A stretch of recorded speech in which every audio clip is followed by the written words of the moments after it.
Myocardial bridge is a congenital anomaly where a segment of an epicardial coronary artery, most commonly the mid-left anterior descending artery, dips into the myocardium and runs under a bridge of cardiac muscle before resurfacing. When the condition is present from birth, patients typically remain asymptomatic until their third or fourth decade of life, when changes in heart rate, contractility, or the development of proximal atherosclerosis begin to restrict flow.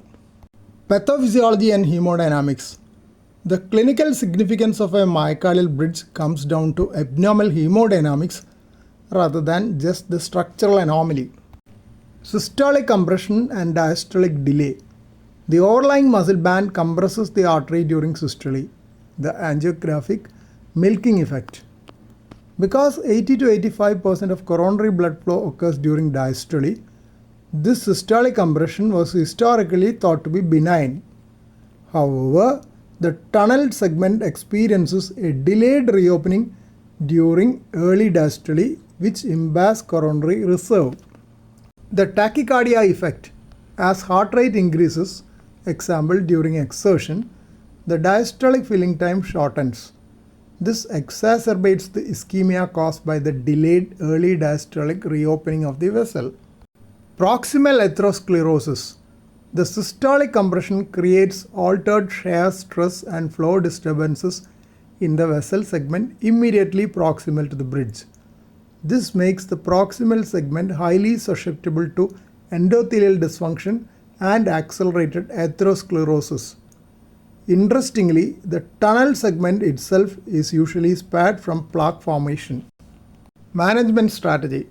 Treatment is reserved for symptomatic patients or those with objective evidence of ischemia, often assessed via diastolic fractional flow reserve or intravascular ultrasound.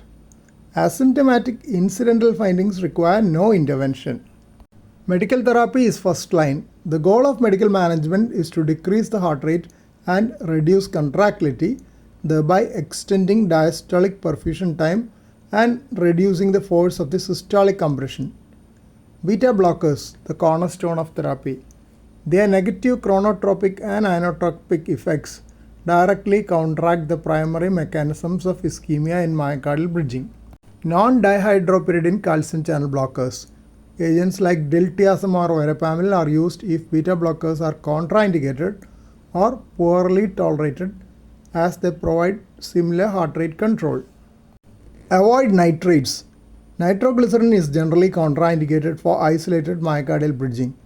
Nitrates induce reflex tachycardia and vasodilate the non-tunneled coronary segments.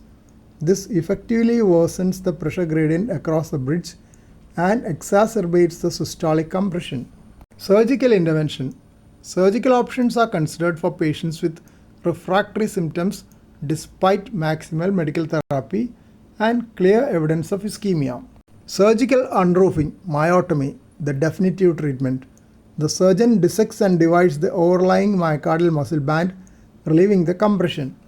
CABG, Lima to LAD, reserved for extensive deep bridges where unroofing carries a high risk of right ventricular perforation or when the patient has significant concomitant atherosclerotic disease proximal to the bridge.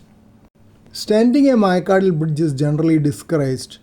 Placing a rigid stent inside a vigorously contracting muscle band leads to high complication rates, including stent fracture, coronary perforation, and aggressive in-stent restenosis.